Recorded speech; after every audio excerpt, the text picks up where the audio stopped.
ശരി, ഫൈൻ. അവൻ നിന്റെ കുടില് പൊളിച്ചു. ഞാൻ നാളെ അവന്റെ 30 നില ബിൽഡിംഗ് പൊളിക്കും.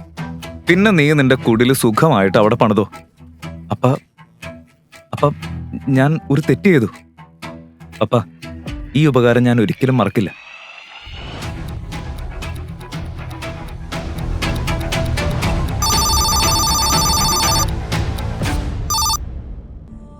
ഹലോ. ഓഹോ, ഏറെ നാളിന് ശേഷം അച്ഛനെ ഓർമ്മ വന്നോ മോൾക്ക്?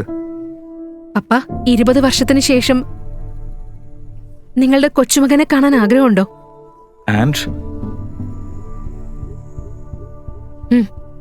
നമ്മുടെ നായക്, പാർട്ടി കുടുംബത്തിന്റെ വെളിച്ചം.